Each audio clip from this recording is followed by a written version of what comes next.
the inheritance that shattered our family.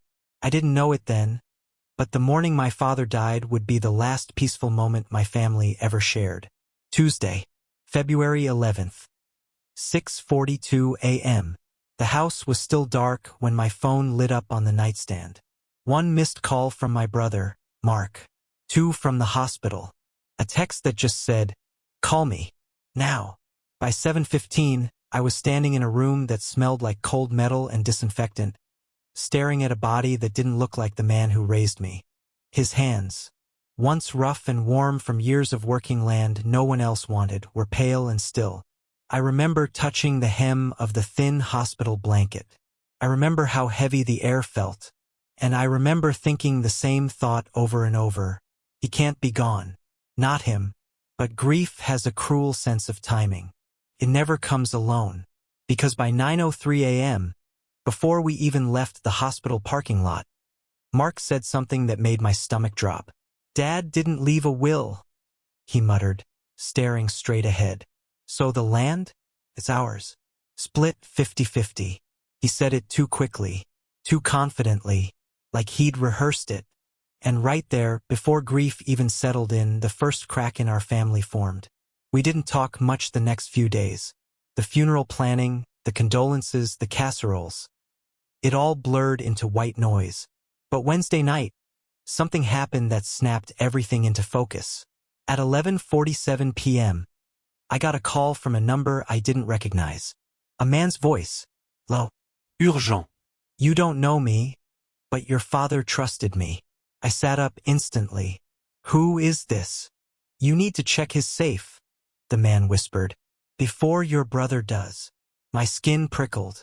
"Why?" A pause. A breath. "Because the land isn't what you think it is.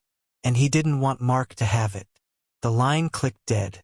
For a long moment, I just stared at the shadows on my bedroom wall, listening to my heartbeat thundering in my ears. That voice, it wasn't frantic. It wasn't threatening. It sounded like someone carrying a truth too heavy to hold any longer. I should have called Mark. I should have asked him what was going on. But something in my gut said, don't. Not yet. Looking back now, that was the moment everything changed. My father's safe was in the workshop behind the house. A place that always smelled like oil, sawdust, and the stubbornness that held our family together. I drove there the next morning just after sunrise. The frost still clung to the windows. My breath fogged in the air. When I opened the workshop door, it creaked the same way it had when I was a kid sneaking in for tools I wasn't supposed to touch. But this time the room felt different, like someone had been there recently. The safe was under his workbench, old, dusty, scratched from decades of use. My father always kept the combination scribbled on a tiny slip of paper tucked inside the lining of his red hunting jacket. I reached for it, hands trembling, and found the paper exactly where it had always been. At least that hadn't been touched. The combination made the lock click open with a sound that echoed in the cold room. Inside were three things: a folded map, old and brittle around the edges, a sealed letter with my name written in his shaky handwriting, a property appraisal document dated 4 months before he died. For months, he'd never told us about any of this. My hands shook as I opened the letter. If you're reading this, it means I didn't have time to explain. Do not trust Mark with the land. He's already spoken to people he shouldn't have. The land is worth far more than he knows, and far more than I ever told him. My blood ran cold. Then the last line, protect it, or everything I fought for will be lost. I don't know how long I sat there. Maybe minutes, maybe an hour, just staring at the letter while the workshop slowly warmed with sunlight. My father wasn't the dramatic type. He didn't write riddles or warnings. If he said something was dangerous or important, he meant it. So what was he protecting? And from who? I unfolded the map next. It wasn't one of our state maps. It was older, yellowed at the seams, marked with precise hand-drawn lines that traced the contours of his 12 acres. There were red excess in places I'd never paid attention to. The north corner, the ravine edge, the patch of useless clay soil behind the barn. Except, maybe it wasn't useless. and then I saw something I'd never noticed before. In the appraisal documents, under potential mineral value, a single line had been highlighted in faded yellow, significant indication of subsurface hydrocarbons. Further evaluation recommended. Hydrocarbons. Oil. Gas. Maybe both. My mind spun. My father bought that land for $50,000 when everyone said he was stupid. When my mother cried because it meant no vacations, no upgrades, no financial breathing room. For years, the land produced nothing. But maybe he knew something we didn't. Maybe someone else knew too. Halfway home, still gripping the steering wheel like it might disappear, something hit me out of nowhere, hard enough to steal my breath. If Mark knew about the map, if he knew about the appraisal, if he already contacted people, like Dad said, then he wasn't just assuming the land was 50-50. He was planning something. My phone buzzed on the passenger seat. A text from Mark. We need to talk. Tonight. It's important. Important. That word felt like a warning now, not an invitation. I pulled into my driveway but didn't get out of the car right away. I just sat there, staring at Dad's letter, rereading it until the words blurred. My family was about to fracture, maybe beyond repair, and part of me knew this was only the beginning. But before I went inside, I need to tell you something. If you've ever had a moment where a family secret snapped everything you thought you knew in half, I see you. Drop a broken heart if you've lived through that kind of betrayal. Because what I discovered next, it made the map, the letter, the warning call, all of it, look like child's play. When I finally walked into my house, the voicemail notification was waiting. One new message. It was from the same unknown number as before. And the second I pressed play, a man's voice said, "He found out you opened the safe. Don't go home tonight." I froze, then heard the last line. Barely a whisper. I replayed that voicemail 3 times before my mind could even process what I was hearing. Same voice, same controlled urgency. "He found out you opened the safe. Don't go home tonight. He's already on his way." I stood in the dim light of my hallway, phone still in my hand, breath shaking. The house felt suddenly smaller, like the walls were closing in. I could hear the faint hum of the refrigerator, the settling creaks of the old beams. My own heartbeat too loud, too fast. Mark. He had to mean Mark.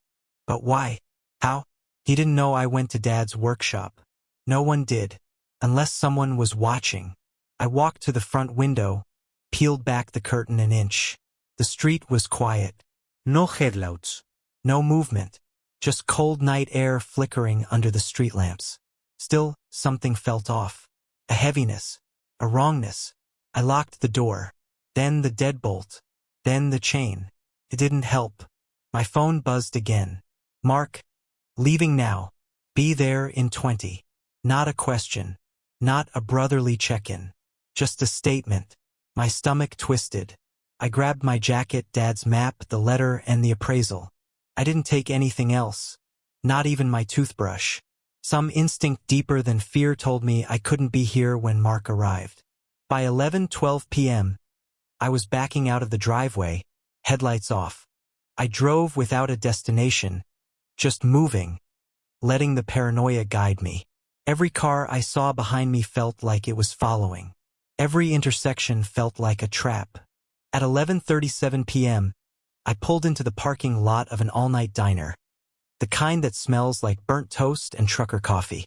It was nearly empty, just a waitress cleaning a counter and a man half asleep in a booth. I slid into the far corner. The vinyl seat was cold against my legs. I kept my hood up. The letter was still in my hands. Do not trust Mark with the land. The words looked darker now, heavier. I didn't want to believe my brother was capable of whatever this was turning into, but something inside me, something I'd ignored for years, was whispering otherwise. Mark always had a way of getting involved with the wrong people. Quick money schemes, shady investors, friends who only called when they needed bail. Dad hated it. Mom cried over it. I cleaned up after it. Maybe Dad had seen something coming that I didn't.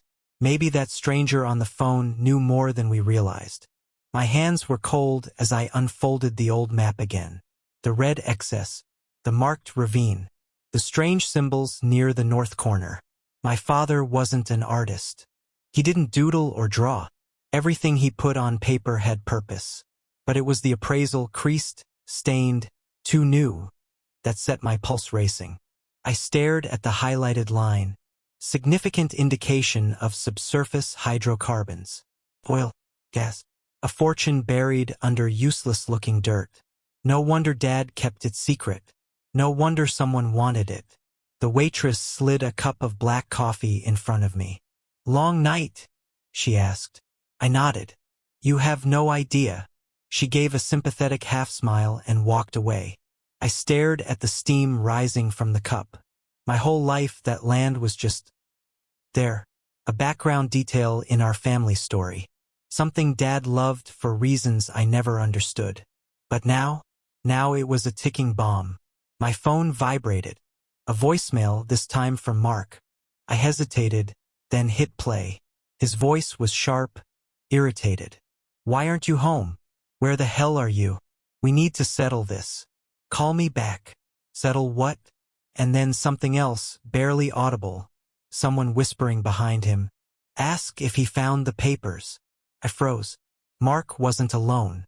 Someone else was with him. Someone who knew about the safe. My blood went cold. I backed deeper into the booth, clutching the phone. My reflection in the diner window looked like someone I didn't recognize. Eyes wide, breathing shallow, hair messy from panic. I needed answers. I needed the voice on those warning calls. So I scrolled back through my call log and hit the unknown number. 1 ring, 2, 3, then a click. A low breath. "You shouldn't have called back." "What's happening?" I hissed. "Why are you warning me about my brother? Who are you?" Silence. A long one. Then the voice said, "I worked with your father. He trusted me when he couldn't trust his own blood." "My father trusted Mark," I snapped. "No," the voice said quietly. "He wanted to. But trust and truth aren't the same thing." My throat tightened. "Tell me what's going on. You need to leave town tonight. Someone put pressure on your brother. He promised them the land. All of it." "What's someone?" My voice cracked. Another pause. Then, "The kind of people you don't say no to." I swallowed hard. My heart thudded against my ribs. "And what do they want?" "You've already seen it," he said. "In the documents. The oil. The value.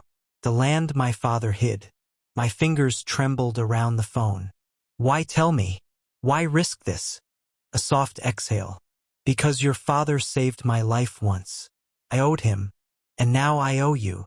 Before I could ask anything else, he added, "They're watching your brother's phone. Don't call him again. And whatever you do, don't let them get that map." Then he hung up. Just like that. Gone. I sat in the booth until my coffee went cold. My hands wouldn't stop shaking. A truck horn blared somewhere outside. The fluorescent lights hummed overhead. The world kept moving like nothing was wrong. But everything was wrong. I checked the time. 12:26 a.m. Couldn't go home. Couldn't call anyone. Couldn't trust anyone. Even my own brother. I needed to think. Just breathe. But my thoughts were sprinting ahead of me. Why was Mark doing this? Who were these people? How long had this been happening? And why did Dad hide everything until the very end? The waitress passed by again. "You okay? You look like you saw a ghost." I forced a smile. "Something like that." She nodded, not convinced. When she walked away, I felt the vibration in my pocket. A text. I expected Mark. But it wasn't him. Unknown number. "You're not safe there. Window, left side." My breath caught. Slowly, I turned my head toward the window beside me. A single figure stood outside in the dark. Still, watching, face hidden beneath the hood. Not moving, just waiting. My pulse hammered. Then my phone buzzed again. "Run." And the figure stepped toward the door. The moment that hooded figure stepped toward the diner door, something primal kicked in. Fear so sharp it felt like electricity under my skin. I slid out of the booth, grabbed the map and letter, and moved toward the back exit without even thinking. My legs felt shaky, almost detached, but they kept moving. The bell above the front door chimed. They were inside. I pushed through the kitchen entrance, ignoring the cook shouting, "Hey!" and slipped out the side delivery door into the freezing night air. The metal handle was icy against my palm. I didn't stop to look back. I ran. The pavement was slick with dew. My breath came out in harsh white clouds. Every shadow felt like it was about to lunge at me. I fumbled for my keys as I reached my car, nearly dropping them twice. When the engine finally turned over, relief hit me so hard I almost laughed. Almost. Because in my rearview mirror, the diner door swung open. The hooded figure walked out, turned, and stared directly at my car. I didn't wait to see what happened next. I tore out of the parking lot so fast my tires screeched. By the time I hit the highway, my pulse was still thundering. I kept checking the mirrors, expecting headlights to appear behind me. But the road stayed empty. Quiet. Too quiet. At 12:49 a.m., I pulled onto the shoulder beneath an overpass and killed the engine. My hands were cramped from gripping the wheel so tightly. I needed answers, not panic. So I spread the map across my dashboard. The old paper crackled under my fingertips. Those red X's, they weren't random. They formed a pattern. A curved line cutting through the northern edge of the property. Not a straight survey line. Something else. A seam. A break. A fault. A natural pocket beneath the soil. My father wasn't mapping the surface at all. He was marking what was under it. If those X's really traced an underground reservoir, the land wasn't worth $5 million. It was worth more. Much more.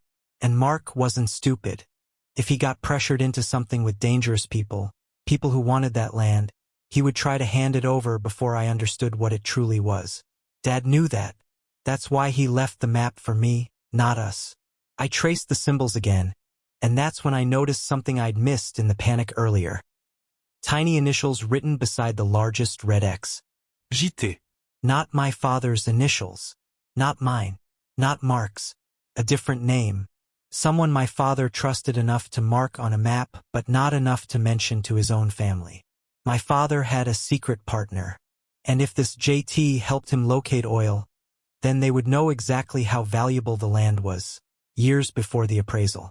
My mouth went dry. Was the stranger on the phone JT? Or someone connected to him? Because if he was warning me, then he wasn't trying to take the land from me. He was trying to stop someone else. My phone buzzed, and I nearly jumped out of my skin. A text. Unknown. You lost them. Good. Listen carefully. My heart hammered as I opened it. Go to the north corner of the land tomorrow at dawn. Bring the map. Don't tell your brother. Dawn. The same spot with the largest X. I typed back with trembling fingers. Who are you? 3 dots appeared, then disappeared, then reappeared. Someone your father trusted more than his own blood. The words hit like a punch. I wanted to defend Mark, to believe my father was wrong, but deep down, couldn't. Because the voicemail, the whisper in Mark's house, the person asking if I found the papers, Dad wasn't paranoid. He was right. I stared at the dark road ahead, exhausted, scared, but suddenly filled with a clarity I hadn't felt in days. Whatever was buried under that land, whatever my father died trying to protect, tomorrow at dawn I was going to find out. But as I started the car, another text came through. From Mark. I know you took something. If you don't bring it back, we're going to have a problem. My hands went cold. And then another message seconds later. One that made my breath stop completely. They want to talk to you. Mark's final text. They want to talk to you. Sat on my screen like a threat wrapped in politeness. I stared at it for a full minute, the glowing letters reflecting in the windshield, my pulse pounding in my ears. He didn't say who they were. He didn't have to.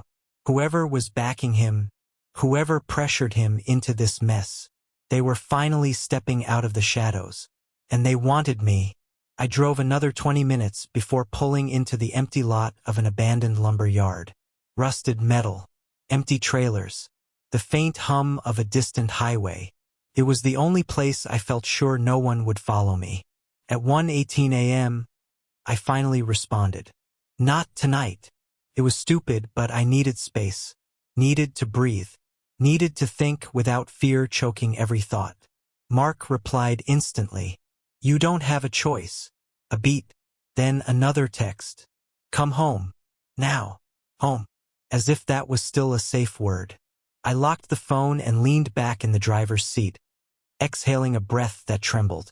How had we gone from grieving our father to this? To threats, secret maps, strangers watching me through diner windows? Because there was oil under that land. Because money changes people. Because desperation makes them dangerous. And Mark, he'd been desperate for a long time. I closed my eyes and let memories flicker through. Mark showing up drunk at our doorstep, Dad lecturing him about responsibility, Mom crying in the kitchen when he pawned her wedding ring by accident. He wasn't evil, but he was capable of terrible decisions. And someone out there was manipulating those decisions. I rubbed my face and forced myself to focus. Dad's letter weighed heavy in my pocket. His warning felt sharper now, more urgent. Do not trust Mark with the land. Maybe he knew Mark wasn't just weak. Maybe he was compromised. My phone buzzed again. I almost didn't look. Mark. They said Sunrise. Same spot Dad used to take us hunting. My chest tightened. The north corner. The largest red X. The place the mysterious caller told me to go. This wasn't a coincidence. Everyone wanted me there at dawn. But for very different reasons. 2:04 a.m. Exhaustion hit me all at once. My eyelids felt heavy. My shoulders ached. I needed sleep, just an hour or two. Enough to think clearly. I reclined the seat, wrapped my jacket around myself, and let the hum of distant traffic lull me.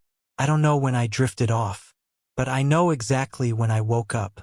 Because something slammed against my car window. My eyes flew open.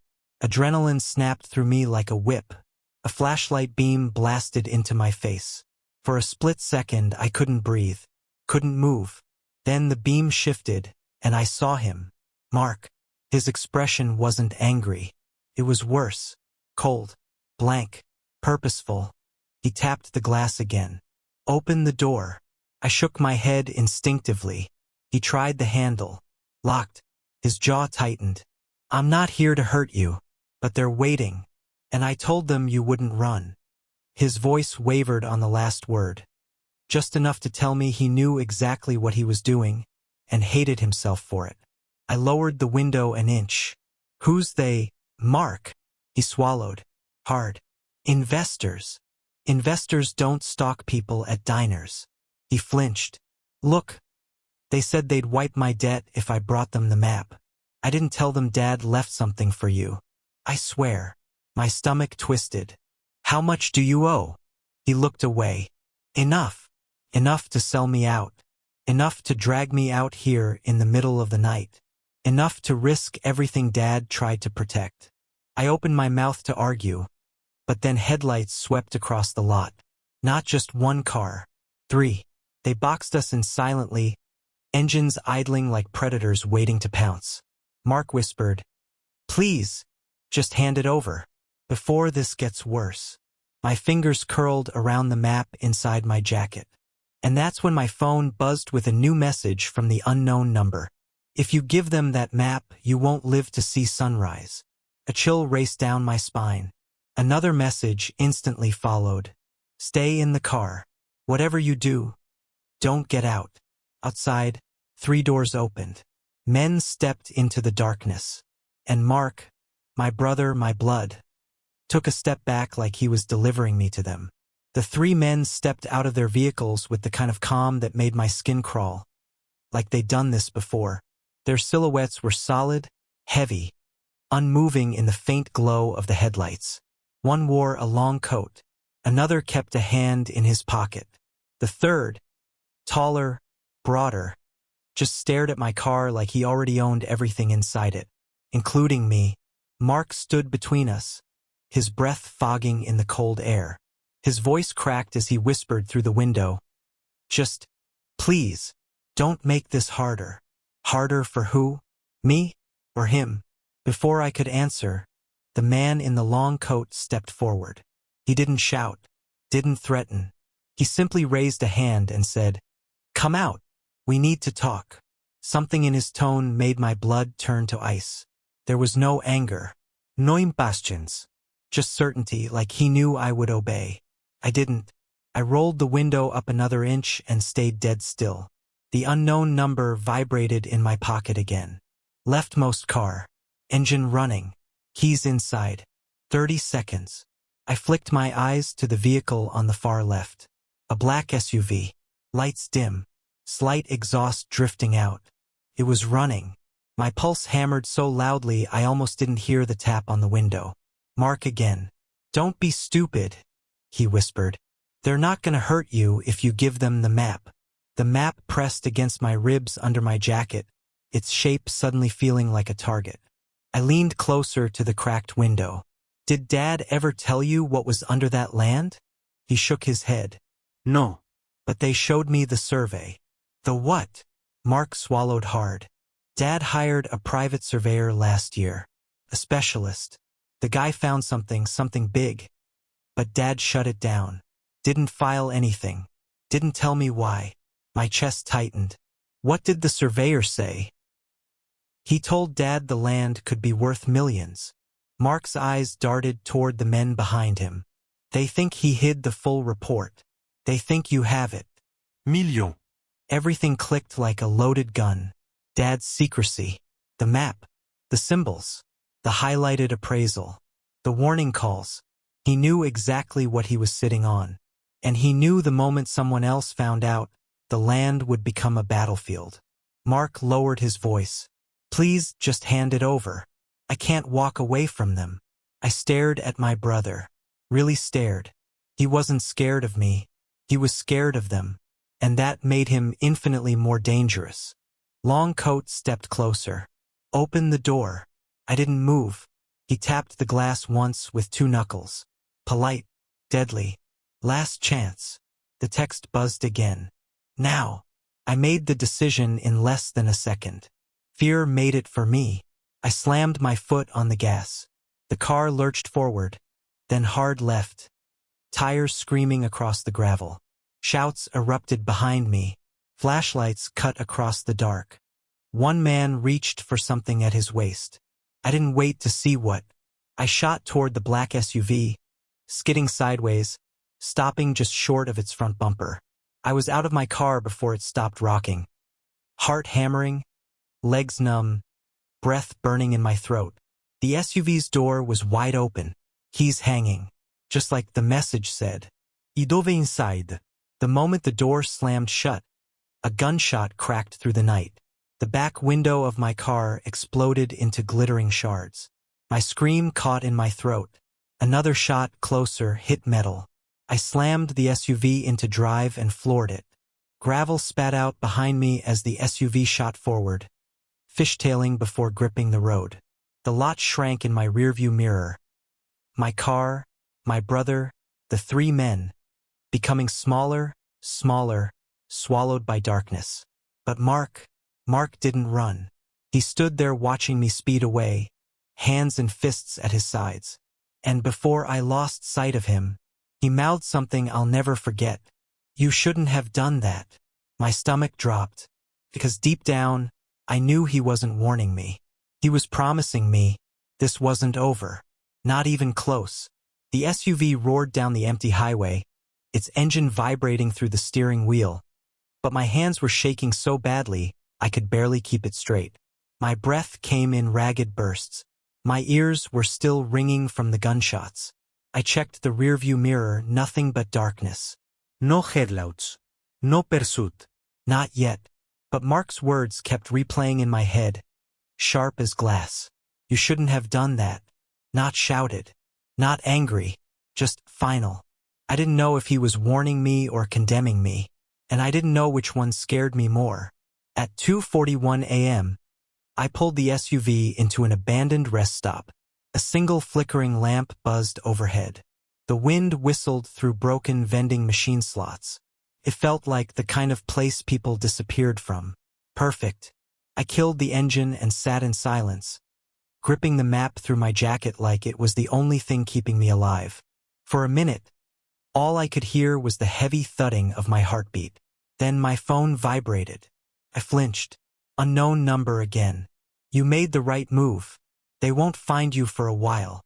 My throat tightened. Who are you? I typed. The response came quickly. Someone who was with your father the day he discovered what was under that land. My eyes widened. The initials on the map. JT. Is that you? This time, the typing dots stayed for a long moment. Then, yes, he trusted me because I didn't want the land.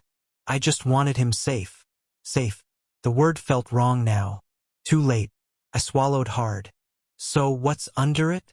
I didn't expect the answer to come in one word. But it did. A reservoir. I stared at the screen.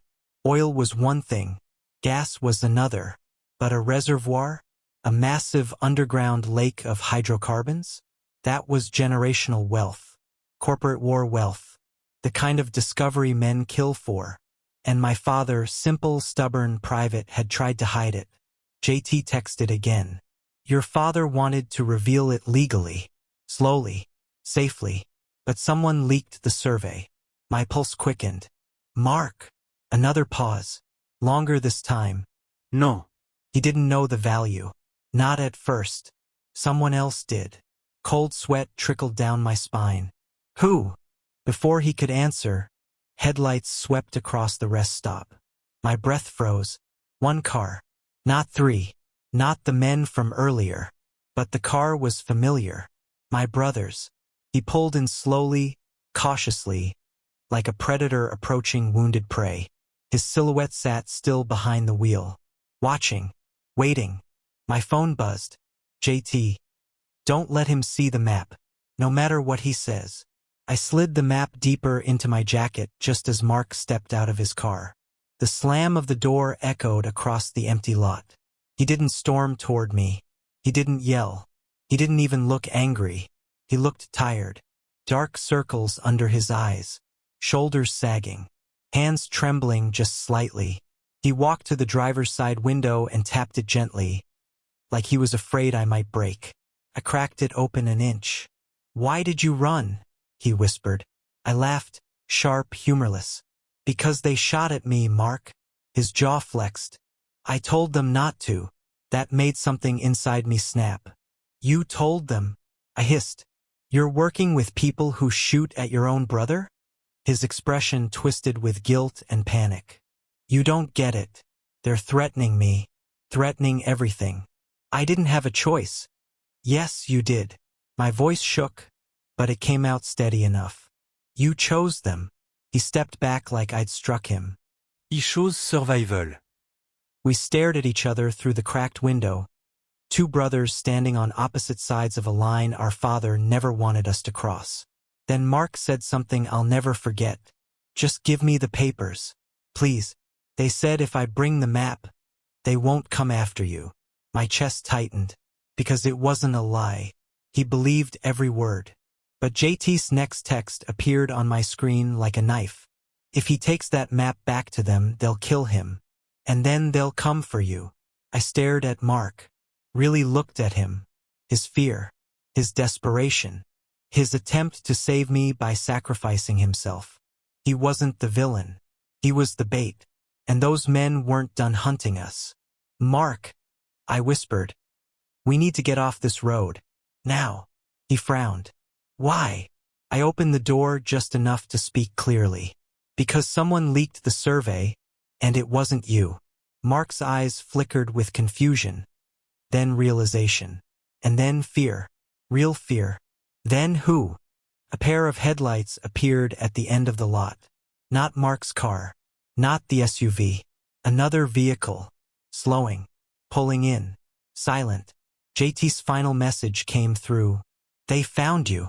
The moment those unfamiliar headlights turned into the rest stop, Mark froze. His eyes widened. Not the way a guilty man reacts, but the way someone does when they finally understand the size of the monster chasing them. "That's not them," he whispered, which terrified me even more, because for a split second I believed him. The car crept forward without hurry, its engine barely audible. Dark windows. No plats.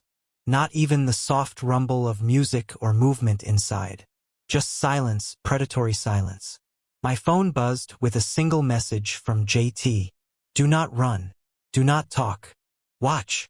My pulse hammered, but I stayed still. The car came to a stop 15 yards away. No one got out. The driver's window rolled down, just enough to show a face. Or rather, half a face. A woman, mid-40s, sharp cheekbones, calm eyes, the kind of calm that made my blood run cold. "Mark," she said softly, like she'd known him for years. Mark staggered back a step. No, you're supposed to be in Dallas." The woman smiled. "You didn't think I'd let you handle this alone, did you?" Her voice was smooth, disarming, like a mother talking to a difficult child, not a lone shark haunting his nightmares. She turned her gaze to me. "And you must be the brother." Something about the way she said it made my entire body tense. Not friendly, not curious, certain, like she'd been expecting me. Mark's voice cracked. "He doesn't know anything. He won't fight us. Just give me more time." "Time is a luxury, darling," she murmured, eyes still locked onto mine. "And your father made things complicated."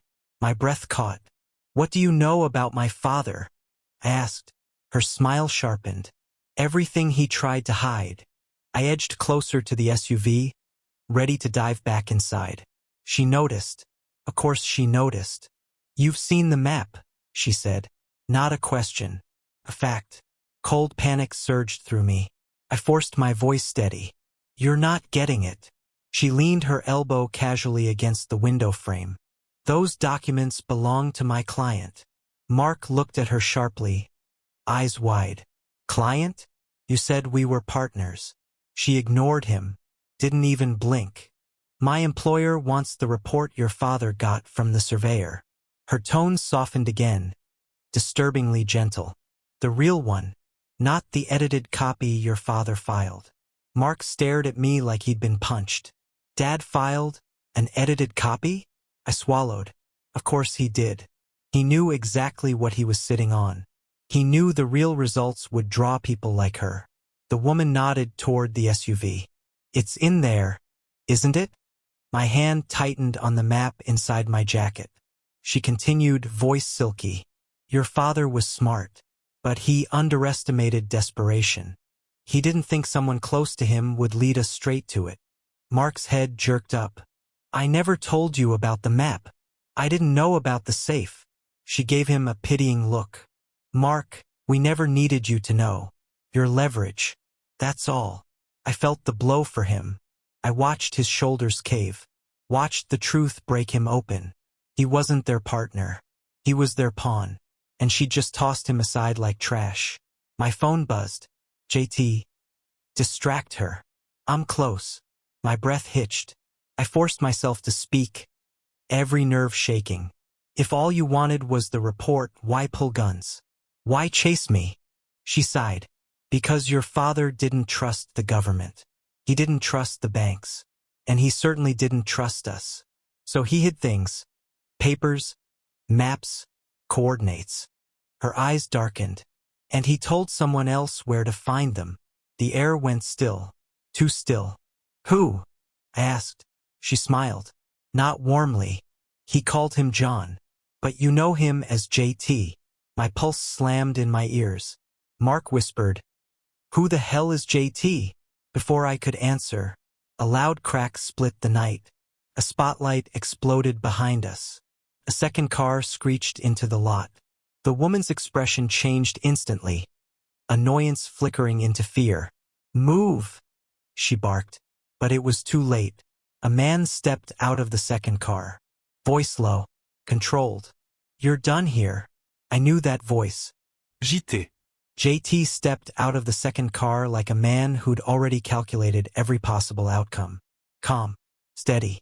No guastid motion. He didn't look at me. Didn't look at Mark. His eyes were locked on the woman, the one who only moments earlier spoke like she owned the night. She shifted her stance, confidence cracking just slightly. You shouldn't be here. JT closed the door behind him with deliberate quiet. You crossed a line. You involved his sons. Your client involved them first, she snapped. Not like this. The cold wind swept between them. The air felt charged, dangerous, like standing between two storms about to collide. Mark leaned toward me, voice barely audible. You know this guy? Dad trusted him. I whispered. He swallowed hard. That makes one of us. JT finally looked at me.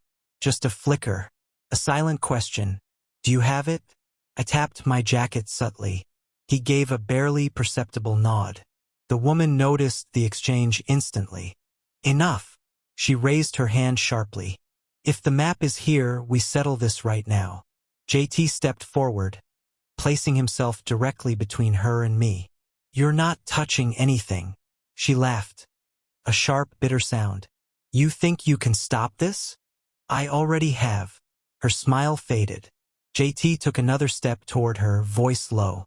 You're here without authorization, without your client, without backup. That's sloppy. A muscle jumped in her jaw. Bold words for someone working alone. I'm not alone, he said. Mark's head snapped toward me. What does that mean?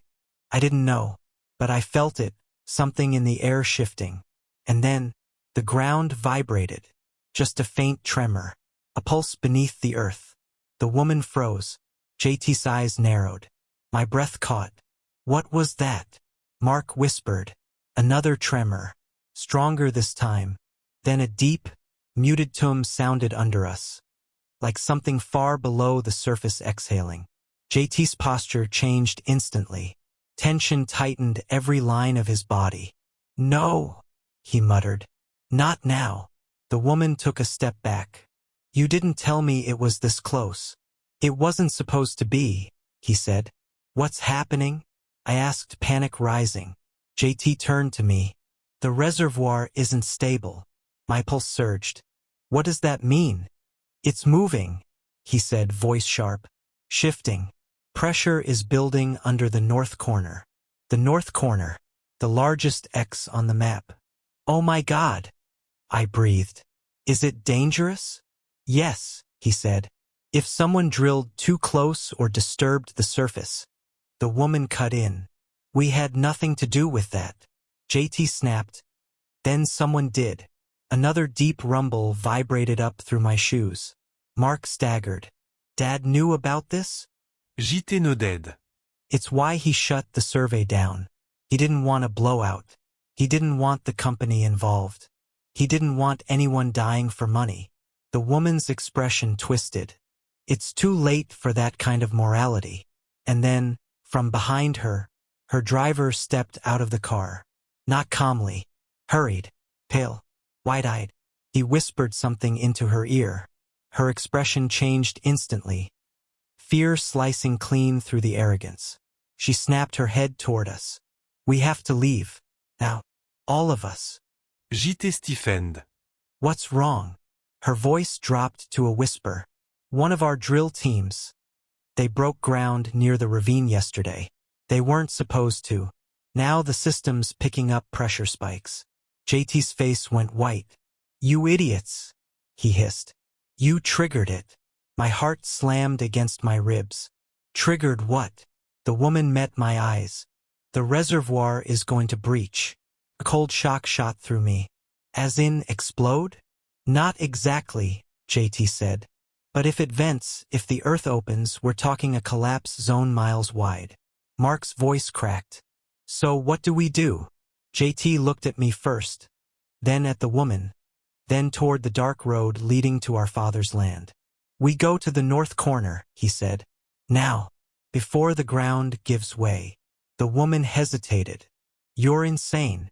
No, JT said softly. I'm the only one here who knows how to stop this. The rumble beneath us grew louder, like a warning from the earth itself. JT stepped closer to us, eyes sharp. Whatever is buried under your father's land, he said, is about to show itself. The drive to the north corner felt like racing toward the mouth of something alive. The earth kept rumbling, small tremors rolling under the tires, vibrating through the floorboards. Every few seconds, Mark would glance at me like he needed proof I was still there. Behind us, the woman's car followed close, headlights bouncing in the darkness. Ahead of us, JT drove with one hand braced on the wheel like he could feel the land shifting before it happened. At 4:12 a.m., we turned down the narrow dirt road leading to my father's property. Fog drifted low across the fields, hanging thick like smoke. The closer we got to the ravine, the heavier the air felt, dense, charged, almost metallic. Mark finally whispered, "Why didn't Dad tell us any of this?" I didn't have an answer, not one he wanted. When we reached the north corner, JT's truck skidded to a stop. He jumped out instantly, scanning the ground with a flashlight, moving fast, scanning, muttering to himself. I stepped out of the SUV. The cold hit me like a slap. My breath came out in quick white bursts. "JT," I called. "What's happening?" He didn't look up. "The pressure spike is bad. Worse than I thought." The woman approached, her coat snapping in the wind. "Can you stop it?" "Maybe," he said. "If the fault hasn't opened yet." My heart pounded. "And if it has?" He finally looked at me. "Then the land collapses. Everything your father protected gets swallowed." The ground gave a low, groaning rumble beneath us. Deep, ancient, terrifying. Mark swore under his breath. "We shouldn't be here. We have to be," JT snapped. "Your father left instructions. He planned for this." I blinked. "Instructions? Where?" He held out his hand. "For the map." I froze. His voice softened. "I don't want the land. I never did. But your father understood something none of you did. If the reservoir vented in the wrong place, it wouldn't just take the oil. It would take everything." Mark stepped closer to me. "Don't give it to him." "Mark." "No," he said louder. "You don't know him. You don't know what deal he had with Dad. How do we know he's not trying to take it for himself?" J.S. Joe tightened. "Your father trusted me more than you trust your own family." Mark shoved him hard. "Don't talk about trust. You're the one who dragged us into this." JT shoved him back. "I'm the one trying to keep you alive." The woman stepped forward. "Enough." Her voice sliced through the tension. "We don't have time for this. That map is the only thing that shows the fault line." She turned to me. "Give it to someone who can actually use it." Something inside me snapped. "Everyone stop." My voice echoed across the field. The rumbling grew louder, like the land itself was listening. I pulled the map from my jacket, but didn't hand it over. "If I give this to any of you," I said, voice shaking but steady, "I need one thing. One answer." JT exhaled. "Name it. What did my father find out before he died?" Silence. The kind that makes your stomach drop. JT looked away first. "He found the full survey results," he said quietly. "The ones the drilling company hid. It wasn't just oil down there." He hesitated. "What was it?" I whispered. "A pocket of trapped gas. Ancient. Unstable. The kind that can blow if disturbed." My mouth went dry. "And the company knew," JT added. "They tried to force him out. Your father refused. He died before he could expose them." The woman's face tightened. "That was never supposed to happen." Mark stared at her. "Your client threatened our father?" She didn't deny it. That was enough for me. I stepped back, clutching the map. "So what, now you want to fix the problem you created?" She exhaled sharply. No. "I want to buy you out. All of you. Right now." Her voice hardened. $5 million each. Cash. Tonight." Mark inhaled sharply. "We should." I cut him off. No. His eyes widened with panic. You don't know what you're saying. I know exactly what I'm saying, I whispered. Another rumble shook the ground, this one sharp, violent. The woman took a step back. JT cursed under his breath. Mark grabbed my arm. If you don't take that deal, we lose everything. The land, the money. Mark, I said softly. We're about to lose something way bigger than money. The earth beneath us cracked. Just a hairline fracture, but enough to make all of us freeze. A thin line in the dirt, glowing faintly. JT's eyes went wide. It's starting. The glowing fracture in the dirt was no wider than a pencil, but the light pulsing from it felt alive, throbbing like a heartbeat trapped beneath the earth. We all stepped back instinctively. JT crouched beside it, his flashlight trembling just slightly in his hand. It's a gas flare, he muttered. The pressure's breaking through. The woman's voice was tight. How long do we have? Minutes, he said. Maybe. Another rumble rolled beneath us, deeper now, more insistent. The ground shuddered hard enough to make Mark lose his balance. I grabbed his arm, steadying him. For a split second, we were just two brothers again, holding each other up the way we used to when Dad made us carry lumber across the yard. But that moment evaporated as the earth groaned again. JT stood, turned to me and held out his hand. Give me the map. Now. This time I didn't hesitate. The map. The thing everyone chased, fought over, bled for, unfolded in his hands like a relic. He scanned the red excess, traced the fault line, then looked toward the ravine. We need to vent it safely, he said. Your father marked the weakest point. If we break it there, the pressure will release without collapsing the whole property. The woman scoffed. You think we can just dig a hole? That's your plan. JT glared at her. No. But he left tools. He pointed toward the old equipment shed near the fence line. Half-collapsed, vines crawling over the roof. My father's shed. Of course he left something there. He always prepared for storms before they arrived. We ran. Cold wind slapped my face as we crossed the field. The shed door was swollen from years of rain, but JT shouldered it open with a grunt.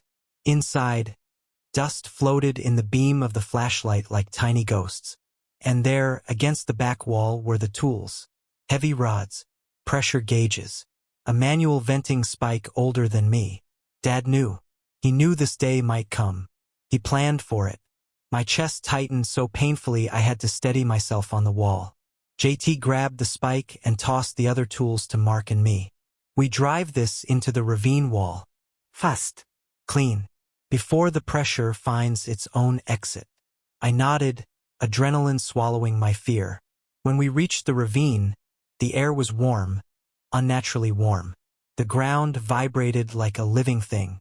A faint hiss rose from cracks in the soil. Mark stepped forward, jaw clenched. Tell me what to do. He wasn't the scared, reckless screw-up anymore. Right now, he was the man Dad always hoped he'd become. We worked fast. 3 people pushing, hammering, bracing the spike while the woman stood back, staring at the ground like it might open beneath her. The hissing grew louder. JT shouted, "Almost there." I drove the spike down with everything I had left. My arms burned. My hands shook.